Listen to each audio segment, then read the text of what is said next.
আসসালামু আলাইকুম, সবাইকে ওয়েলকাম করছি ইসলাম ফার্নিচারে। এটা আসলে ইসলাম ফার্নিচারের শোরুম না, এটা হচ্ছে ইসলাম ফার্নিচারের গোডাউন আর কি। পরিবেশটা ভালো না, পরিবেশটা খারাপ, কিছু মনে করবে না। গোডাউন সাধারণত এরকমই হয়, আস্তে আস্তে এর থেকে ভালো হবে।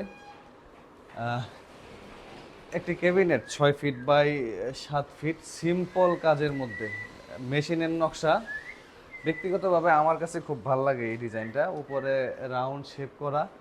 অন্য অন্য ক্যাবিনেট একটু চুক্কা নকশা থাকে, যেমন এই পাশে একটা আছে এরকম চুক্কা নকশা, এটাও সুন্দর। এক একজনের পছন্দ এক এক রকম। এটাও বিক্রি হয়েছে, বার্নিশের কাজ চলতেছে।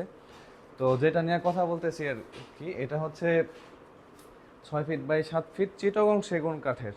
অনেকের প্রশ্ন থাকে এটা কি কাঠ দিয়ে করা, গুনে ধরবে কিনা। না, গুনে ধরবে না।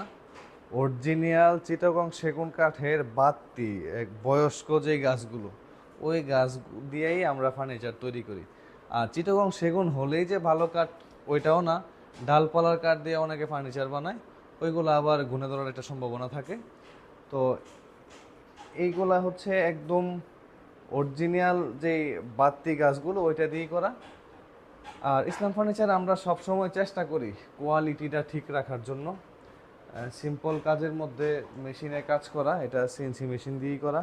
প্রত্যেকটা জায়গার মধ্যে কাজ করা আছে, তবে সিম্পল, ওই রকম ঘিজিমিজি ওই রকম কাজ নাই। আশা করি ভালো লাগবে আপনাদের এই ক্যাবিনেটটা। এবং ভিতরে দেওয়া হয়েছে 2টা শেল। এগুলো সাধারণত আমরা গামারি কাঠ ব্যবহার করি অথবা একাশি কাঠও দিই। পিছনে গর্জনের ফ্লাইউড। গর্জনের ফ্লাই কখনো গুনে ধরে না, ভালো মানেরটা। এখানে একটা পাল্লা দেওয়া আছে, মাঝে 3টা ডয়ের দেওয়া আছে। আপনারা আপনাদের অন্য কোনো ডিজাইন পছন্দের থাকলে আমাদেরকে অর্ডার করতে পারেন, আমরা আপনার মনের মতো করেই ফার্নিচার তৈরি করে দিতে পারবো। ধন্যবাদ সবাইকে। আসসালামু আলাইকুম।